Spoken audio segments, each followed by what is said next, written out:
Hello friends, টেক্সারিং online চ্যানেলে আপনাদের সকলকে জানাই স্বাগতম। এই মুহূর্তে রাজ্যের মুখ্যমন্ত্রী মমতা বন্দ্যোপাধ্যায় এবং প্রধানমন্ত্রী নরেন্দ্র মোদী লকডাউন নিয়ে ফের একাধিক বড় বড় ঘোষণা করেছেন। সাথে সাথে লোকাল ট্রেন চালানো নিয়ে এবং বাস চলাচলকে কেন্দ্র করে আবার আজ মুখ্যমন্ত্রী মমতা বন্দ্যোপাধ্যায়ের তরফ থেকে বেরিয়ে এসেছে বিরাট বড় খবর। একদিকে যেমন রাজ্যের এপার প্রান্ত থেকে অপর প্রান্তে অশান্তির ছবি ধরা পড়ছে, অন্যদিকে আবার এই মুহূর্তে গোটা দেশে এবং রাজ্যে লকডাউন নিয়েও বেরিয়ে আসছে একটা বিরাট বড় খবর। কোথায় কোথায় এবং রাজ্যের কোন কোন জেলায় অশান্তির বন্যা বইছে, পাশাপাশি প্রধানমন্ত্রী নরেন্দ্র মোদী এবং মুখ্যমন্ত্রী মমতা বন্দ্যোপাধ্যায় এই মুহূর্তে লকডাউন নিয়ে কি কি ঘোষণা করেছেন সেই নিয়েই আজ উঠে এসেছে একদম 10টি লেটেস্ট আপডেট এবং এর সাথেই রয়েছে 30টি তাজা হেডলাইন্স। তো চলুন দেখে নেওয়া যাক আজকের সেরা শিরোনামগুলি। হাওড়ায় একদিন করে বাজার বন্ধ, সব থানা এলাকায় প্রতিদিন সকালে হাঁটে আর বকে পদত্যাগ করা উচিত, দিলীপকে আক্রমণ সৌগতর। মোদি থাকলেই সম্ভব, 8 মাসে রান্নার গ্যাসের দাম 250 টাকা বাড়ায় খোঁচা চিদম্বরমের। ঝড়ের গতিতে 100টি দেশে ছড়িয়ে পড়ল করোনার ডেল্টা ভ্যারিয়েন্ট, কাঁপছে বিশ্ব। রাষ্ট্রায়ত্ত ব্যাংকে টাকা রাখুন, আবার জাঁকিয়ে বসছে চিটফান্ড, সতর্ক করলেন মুখ্যমন্ত্রী। সবুজ সাথীর 12 লাখ সাইকেল বিলি হবে নভেম্বরেই, 8 লক্ষ পড়ুয়া পাবেন ট্যাব, জানিয়েছেন মুখ্যমন্ত্রী। বদলে গেল আবহাওয়া, শুক্র শনিতে প্রবল বৃষ্টি, রাজ্যের এই জেলাগুলিতে লাল সতর্কতা জারি। বাংলার ভোট পরবর্তী হিংসা নিয়ে রাজ্য সরকারকে নোটিশ জারি সুপ্রিম কোর্টের।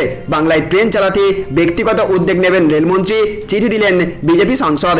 সরকার এটা নিয়ন্ত্রণ করতে পারে না, সিলিন্ডার পিছু 25 টাকা দাম বৃদ্ধি প্রসঙ্গে দিলীপ ঘোষের মন্তব্য। কিছু এমএলএ গলা ফাটিয়ে চাচান, রাজ্যপাল তবু পড়বেন না, কি বলতে চাইলেন তথাগত। শুক্রবার দুপুর 1:45 বিধানসভায় দলের 210 বিধায়ককে হাজির হতে হুইপ তৃণমূলের। মদন মিত্রকে জোকার বলে কটাক্ষ করলেন দিলীপ ঘোষ। তুষার মেহতার সঙ্গে বৈঠকের পরেই গ্রেপ্তারের দাবি তুনালের। জেল খাটা লোকের কথায় উত্তর নয়, পাল্টা শুভেন্দু। কলকাতা সহ রাজ্য জুড়ে চলবে বৃষ্টি, উত্তরবঙ্গে লাল সতর্কতা। ঘরের ছেলেদের সাজা দিলেও জামাই রাজীবদের ছাড় কেন, প্রশ্নের মুখে দিলীপদের শৃঙ্খলা রক্ষা। আগামী সপ্তাহ থেকে 18টি স্পেশাল ট্রেন চালাবে রেল। এই তৃণমূল বিধায়কই হতে চলেছেন বিধানসভার পরবর্তী ডেপুটি স্পিকার। শুক্রবার নাম ঘোষণা। এবার কৃষকরা পাবেন 15 লক্ষ টাকা, আবেদন করতে যা করবেন। চিকিৎসক দিবসে নয়া প্রকল্প ঘোষণা প্রধানমন্ত্রীর। বিশাল দাম বাড়লো, রইল আপনার এলাকায় সিলিন্ডার প্রতি রান্নার গ্যাসের দাম। আগামীকাল থেকে ফের দেওয়া হবে করোনার দ্বিতীয় ডোজ, জানালেন ফিরহাদ হাকিম। ডাক বিভাগে 2000 পদে নিয়োগ, আবেদন মাধ্যমিক পাস হলেই। এর সাথেই রয়েছে লকডাউন নিয়ে এই মুহূর্তে আরও একটি বড় ঘোষণা, তাই মোটেও স্কিপ না করে ভিডিওটিকে প্রথম থেকে শেষ পর্যন্ত দেখতে থাকুন। তো ফ্রেন্ডস, আলোচনা শুরু করার পূর্বে আপনাদের কাছে একটা রিকোয়েস্ট, আপনি যদি আমাদের চ্যানেলে নতুন হয়ে থাকেন তাহলে অতি অবশ্যই আমাদের চ্যানেলটিকে সাবস্ক্রাইব করে রাখবেন এবং পাশের বেল আইকনটিকে বাজিয়ে অল নোটিফিকেশন অন করে রাখবেন প্রতিদিন এই রকমই গুরুত্বপূর্ণ আপডেটগুলি আপনার ফোনে সবার প্রথমে পাওয়ার জন্য। আর এই ভিডিওটি ভালো লাগলে এক্ষুনি একটা লাইক করবেন এবং ভিডিওটিকে জনস্বার্থে প্রচুর পরিমাণে শেয়ার করবেন। আর এই মুহূর্তে আপনিও রাজ্যের মতো গোটা দেশে সম্পূর্ণ লকডাউন চান নাকি চান না, অবশ্যই কমেন্ট বক্সে ইয়েস অথবা নো লিখে জানাবেন। তো দেখুন, এখানে বলা হচ্ছে রাজ্যের মানুষের স্বার্থে রেল পরিষেবা চালু করুন, সরাসরি রেলমন্ত্রীকে চিঠি বিজেপির। তো কোভিড সংক্রমণ নিয়ন্ত্রণে গত এপ্রিল মাসের শেষের দিক থেকেই রাজ্যে রেল এবং মেট্রো পরিষেবা বন্ধ। লকডাউন না হলেও কড়া বিধিনিষেধ জারি করা হয় রাজ্যে, সংক্রমণ কিছুটা কমায় সেই সব নিয়ম শিথিল করা হলেও লোকাল ট্রেন পরিষেবা চালু হয়নি এখনো, স্বাভাবিক হয়নি মেট্রো পরিষেবাও। মুখ্যমন্ত্রী মমতা বন্দ্যোপাধ্যায় আগেই জানিয়েছেন সংক্রমণের বাড়বাড়ন্ত রুখতে ট্রেন চালু হবে না এখনই, কিন্তু মানুষের সুবিধার কথা ভেবে ট্রেন চালু করার কথা বলছে গেরুয়া শিবিরে। সেই বিষয়ে নজর দিতে সরাসরি কেন্দ্রীয় রেলমন্ত্রী পীযূষ গোয়েলকে চিঠি লিখলেন বিজেপি নেতা তথা রাজ্যসভার সাংসদ স্বপন দাশগুপ্ত। বৃহস্পতিবার সেই চিঠি পাঠানো হয়েছে রেল মন্ত্রকের কাছে। চিঠিতে তিনি জানিয়েছেন বিধিনিষেধ উঠতে শুরু করলেও রেলের ক্ষেত্রে কোনো ছাড় দেওয়া হয়নি। চিঠিতে তার দাবি, রেল পরিষেবা চালু হলে সাধারণ মানুষের অনেক সুবিধা হবে, কারণ অনেকেই জীবন ধারণের জন্য দূর দূরান্তের পথ অতিক্রম করেন। তাদের কথা মাথায় রেখেই এই রেল পরিষেবা চালু করার আর্জি জানিয়েছেন বিজেপি নেতা। রেলমন্ত্রীর উদ্দেশ্যে তিনি লিখেছেন, আপনার মন্ত্রকের দিকে পশ্চিমবঙ্গের মানুষ অনেক আশা নিয়ে তাকিয়ে আছে, আপনি যদি ব্যক্তিগতভাবে বিষয়টাতে নজর দেন তাহলে ভালো হবে। আজকের আরও একটি বড় আপডেটে বলা হচ্ছে আজ যা চলছে কাল থেকে তাও চলবে না, সাফ কথা বাস মালিকদের। তো গত বছর লকডাউন থেকেই যাত্রী বাস পরিবহনে ঘোরতর সংকট শুরু হয়েছিল। এবার সেই পরিস্থিতি আরও ভয়ানক দিকে এগোচ্ছে। বাস মালিকদের অভিমত, গাঁটের কুড়ি খরচ করে রুটে বাস নামানো সম্ভব নয়। 50% যাত্রী নিয়ে বৃহস্পতিবার থেকে রাস্তায় বাস চলার কথা ছিল, তবে অধিকাংশ বাসই এদিন পথে নামেনি। দুর্ভোগ পোহাতে হয় সাধারণ মানুষকে।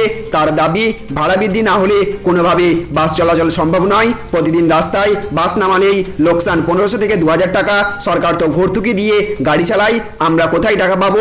কলকাতায় বাস এবং মিনি বাস মিলিয়ে প্রায় 6500 বাস রয়েছে। রাজ্যে রয়েছে প্রায় 42,000 বাস। হাতে গোনা কয়েকটি রুট ছাড়া বাস চলাচল বন্ধ রয়েছে। এই পরিস্থিতিতে কোভিড বিধি শিখে উঠেছে। বৃহস্পতিবার বাসে পা রাখার জায়গা পর্যন্ত ছিল না।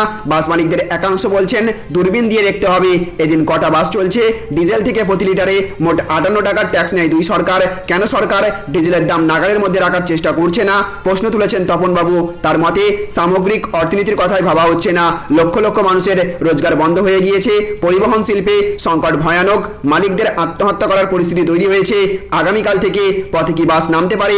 বাস নামানোর কোনো তেমন সম্ভাবনা নেই বলে দিয়েছেন তিনি। আজকের আরও একটি বড় আপডেটে বলা হচ্ছে হাওড়ায় একদিন করে বাজার বন্ধ সব থানা এলাকায়। তো কোভিডের সংক্রমণ ঠেকাতে এবার বেশ বড়সড় পদক্ষেপ নিল হাওড়া পুলিশ কমিশনারেট। ঠিক করা হয়েছে কমিশনারেটের অধীনস্থ এক একটি থানায় এলাকায় এক দিন বছর বাজার বন্ধ রাখা হবে। সেই সব দিন ওই সব বাজার স্যানিটাইজ করার পাশাপাশি বাজারের ব্যবসায়ী থেকে দোকানদার কর্মীদের ভ্যাকসিন প্রদানের উপর জোর দেওয়া হবে। প্রতিটি থানা এই বিষয়ে কড়া নজর রাখবে যে এই নির্দেশ ওই থানা এলাকার সব বাজার এবং দোকান মেনে চলছে কিনা।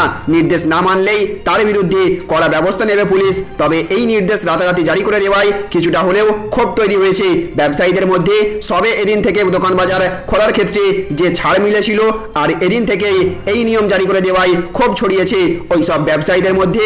জানা গিয়েছে এবার থেকে প্রতি রবিবার সব দোকান বাজার বন্ধ থাকবে হাওড়া পুলিশ কমিশনারেটের অধীনস্থ চ্যাটার্জি হাট এবং বেলুড় থানা এলাকায়। নিশ্চিন্দা, শিবপুর এবং সাঁকরাইল থানা এলাকার সব দোকান বাজার প্রতি সোমবার বন্ধ থাকবে। হাওড়া এবং সাঁতরাগাছি থানা এলাকার সব দোকান বাজার বন্ধ থাকবে প্রতি মঙ্গলবার। বুধবার সব দোকান বাজার বন্ধ থাকবে গোলাবাড়ি এবং জাগাচা থানা এলাকায়। বৃহস্পতিবার বালি, দাসনগর, ডোমজুড় থানার এলাকায় সব বাজার দোকান বন্ধ থাকবে। শুক্রবার বাজার দোকান বন্ধ থাকবে মালি পাঁচঘরা, বোটানিক্যাল গার্ডেন থানা এলাকার, ব্যাটরা এবং লিলুয়াই থানা এলাকার সব দোকান বাজার বন্ধ থাকবে প্রতি শনিবার। আজকের আরও একটি বড় আপডেটে বলা হচ্ছে বিশাল দাম বাড়লো রইল আপনার এলাকায় সিলিন্ডার প্রতি রান্নার গ্যাসের দাম। তো গত কয়েক মাসের ধারাবাহিকতা বজায় রেখে রান্নার গ্যাসের দাম বেড়ে চলেছিল। তবে গত 2 মাস আগে থেকেই সেই দাম বৃদ্ধির পরিবর্তে সিলিন্ডার প্রতি রান্নার গ্যাসের দাম কমে 10 টাকা। সেই দাম পরপর 2 মাস অপরিবর্তিত থাকে।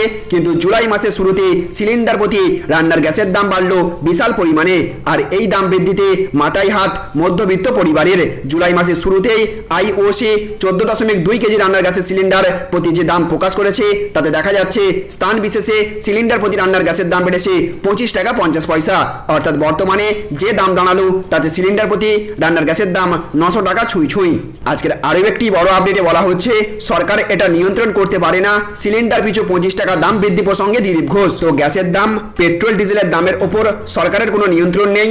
এর পুরোটাই আন্তর্জাতিক বাজারের ওপর নির্ভর করে। এক ধাক্কায় রান্নার গ্যাসের দাম সিলিন্ডার পিছু 25.5 টাকা বৃদ্ধি প্রসঙ্গে এই কথা বললেন পশ্চিমবঙ্গের বিজেপি সভাপতি দিলীপ ঘোষ। সংবাদ মাধ্যমের সামনে দিলীপ ঘোষ বলেন গ্যাসের দাম, পেট্রোল ডিজেলের দাম আন্তর্জাতিক বাজারের উপর নির্ভর করে। সেই অনুযায়ী দাম বাড়ে কমে এই রকম কম বেশি হতেই থাকে। সরকার এটা পুরো নিয়ন্ত্রণ করতে পারে না। এই ঘটনা কংগ্রেস আমল থেকেই চলছে। তিনি আরো বলেন দুনিয়া জুড়ে অর্থনীতি অনেকটাই নিয়ন্ত্রণের বাইরে। এখনো কিছুদিন এইরকম ডামাডোল চলবে। আজকের আরো একটি বড় আপডেটে বলা হচ্ছে সবুজ সাথীর 12 লাখ সাইকেল বিলি হবে নভেম্বরেই। 8 লক্ষ পড়ুয়া পাবেন ট্যাব ঘোষণা করেছেন মুখ্যমন্ত্রী। তো সবুজ সাথী প্রকল্পে ইতিমধ্যেই 1 কোটি সাইকেল পেয়েছেন পড়ুয়ারা। আগামী নভেম্বর মাসের মধ্যে আরো 12 লক্ষ ছাত্রছাত্রী সাইকেল পেয়ে যাবেন। নবান্ন থেকে ঘোষণা করেছেন মুখ্যমন্ত্রী মমতা বন্দ্যোপাধ্যায়। পড়ুয়াদের জন্য নয়া ক্রেডিট কার্ড প্রকল্পের সূচনা করেন মুখ্যমন্ত্রী মমতা বন্দ্যোপাধ্যায়। তিনি জানিয়েছেন সবুজ সাথী প্রকল্পে ইতিমধ্যেই 1 কোটি পড়ুয়া সাইকেল পেয়েছেন।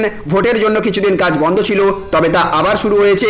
চলতি বছরের নভেম্বরের মধ্যে আরো 12 লক্ষ পড়ুয়াকে সাইকেল দেওয়া হবে। তাদের মধ্যে 2019 সালের নবম শ্রেণীর 3 লক্ষ পড়ুয়া এবং 2020 সালের 9 লক্ষ পড়ুয়া রয়েছে।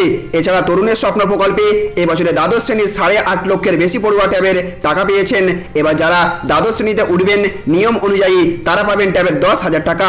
8,94,000 ছাত্র 10,000 টাকা করে পাবেন বলে ঘোষণা করেছেন মুখ্যমন্ত্রী। আজকের আরো একটি বড় আপডেটে বলা হচ্ছে বদলে গেল আবহাওয়া। শুক্র শনিতে প্রবল বৃষ্টি। রাজ্যের এই জেলাগুলিতে লাল সতর্কতা জারি। তো বদলে গেল আবহাওয়া। সকাল থেকেই মেঘলা আকাশ, কোথাও হালকা থেকে মাঝারি, আবার কোথাও ভারী বৃষ্টি শুরু শুরু হয়েছে। শুক্র শনিতে প্রবল বৃষ্টির পূর্বাভাস। উত্তরবঙ্গ জুড়ে ভারী থেকে অতি ভারী বৃষ্টি চলবে আগামী 48 ঘন্টা। শুক্রবার এবং শনিবার প্রবল বৃষ্টির লাল সতর্কতা। জলপাইগুড়ি, কোচবিহার, আলিপুরদুয়ারে, দার্জিলিং, কালিম্পংয়েও ভারী থেকে অতি ভারী বৃষ্টি হবে। ভারী বৃষ্টি হবে মালদা, উত্তর দক্ষিণ দিনাজপুরে। রবিবার পর্যন্ত ভারী বৃষ্টি চলবে উত্তরবঙ্গে, দক্ষিণবঙ্গের নদিয়া, মুর্শিদাবাদ, বীরভূম এবং পশ্চিম বর্ধমানে ভারী বৃষ্টির পূর্বাভাস রয়েছে। কলকাতা সহ দক্ষিণবঙ্গের বাকি জেলাতেও বজ্রবিদ্যুৎ সহ হালকা মাঝারি বৃষ্টি হতে পারে। আজকের আরও একটি বড় আপডেটে বলা হচ্ছে এবার কৃষকরা পাবেন 15 লক্ষ টাকা। আবেদন করতে হবে, যা করবেন। তো অন্নদাতাদের প্রতি আরো সদয় কেন্দ্রীয় সরকার। এবার কৃষকদের আয় বাড়াতে সদর্থক ভূমিকা নিল মোদী সরকার। নয়া কৃষি বিল পাস করার পর এবার সরকার কৃষি ক্ষেত্রে বড় ব্যবসা করতে কৃষকদের নতুন উপহার দিতে চলেছে। নতুন ব্যবসা শুরু করার জন্য কৃষকদের 15 লক্ষ টাকা প্রদান করা হবে। কেন্দ্রীয় সরকার এবার চালু করলো পিএম কিষাণ এফপিও যোজনা। এই প্রকল্পের আওতায় কৃষকদের 15 লক্ষ টাকা দেওয়া হবে। কৃষিক্ষেত্রে নতুন ব্যবসা শুরু করতে সারা দেশের কৃষকদের আর্থিক সহায়তা দেবে কেন্দ্রীয় সরকার। এই প্রকল্পের সুবিধা নিতে 11 জন কৃষককে একত্রে একটি সংস্থা বা কোম্পানি তৈরি করতে হবে। এর মাধ্যমে কৃষকদের কৃষি সরঞ্জাম বা সার, বীজ বা ওষুধ কেনা আরও সহজ হয়ে যাবে। কৃষকরা যাতে সরাসরি বেনিফিট পান, সেই জন্য সরকার ক্রমাগত চেষ্টা চালিয়ে যাচ্ছে। এই প্রকল্পটি কেবল কৃষকদের সরাসরি সুবিধা দেওয়ার জন্যই শুরু করা হয়েছে। এটির জন্য কৃষকদের কোনো দালাল বা মহাজনের কাছে যেতে হবে না। এই প্রকল্পের আওতায় কৃষকদের 3 বছরের কিস্তিতে এই অর্থ দেওয়া হবে।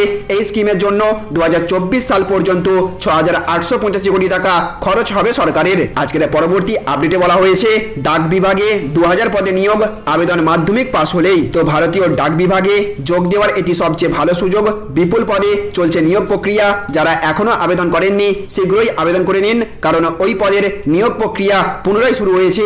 আবেদনের সময়সীমা 30 জুন থেকে বাড়িয়ে 14 জুলাই অবধি রাখা হয়েছে।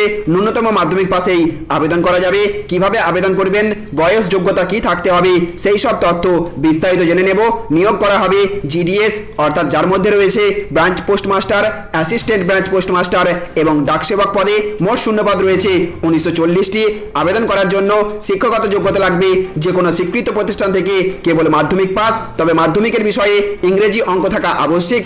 আবেদনকারীকে সাইকেল চালানো জানতে হবে এবং স্থানীয় ভাষা জানতে হবে। আজকের আরও একটি বড় আপডেটে বলা হচ্ছে রাষ্ট্রায়ত্ত ব্যাংকে টাকা রাখুন, আবার জাঁকিয়ে বসছে চিটফান্ড, সতর্ক করলেন মুখ্যমন্ত্রী। তো কয়েকদিন আগে সারদা আর্থিক কেলেঙ্কারির অন্যতম অভিযুক্ত দেবযানী মুখার্জি জামিন পেয়েছেন। ওই আর্থিক দুর্নীতি তদন্ত প্রক্রিয়া এখনো সম্পূর্ণ হয়নি। এখনো সারদা কর্তা সুদীপ্ত সেন, রোজভ্যালির কর্ণধার গৌতম কুণ্ডু সহ অনেকেই জেল হেফাজতে রয়েছেন। চিটফান্ডের কবলে পড়ে রাজ্যের লক্ষ লক্ষ মানুষের সর্বশান্ত হওয়া, বহু লোকের আত্মহত্যার চিত্র এখনো বিলীন হয়নি। তার মধ্যে নতুন করে বাংলার গ্রামে গঞ্জে চিটফান্ড ফের ডানা মেলতে শুরু করেছে বলে অভিযোগ। টাকা তোলাও নাকি শুরু হয়ে গিয়েছে। এত কিছু দেখার পরও সাধারণ মানুষও সেই সব সংস্থার হাতে সঞ্চয়ের সম্বলটুকু তুলে দিচ্ছেন। মুখ্যমন্ত্রী মমতা বন্দ্যোপাধ্যায়ও এই ব্যাপারে সতর্ক করেছেন। নবান্নে মুখ্যমন্ত্রী বলেছেন আজও চিটফান্ডের নামে অনেকেই গ্রামগঞ্জ থেকে টাকা তুলছে। কেন তাদের টাকা দিচ্ছেন? বারবার বলছি টাকা দেবেন না, রাষ্ট্রায়ত্ত ব্যাংকে গিয়ে টাকা রাখুন, কোঅপারেটিভ ব্যাংকে যান। তাহলে ফ্রেন্ডস বুঝতে পারলেন, এই ছিল আজকের কয়েকটি গুরুত্বপূর্ণ আপডেট। এই ভিডিওটি আপনাদের যদি ভালো লেগে থাকে তাহলে অবশ্যই ভিডিওতে একটা লাইক করবেন এবং অবশ্যই ভিডিওটিকে রাজ্যের সমস্ত মানুষের কাছে শেয়ার করে সকলকে জানার সুযোগ করে দেবেন। ভালো থাকবেন, সুস্থ থাকবেন। Thank you friends, thank you for watching.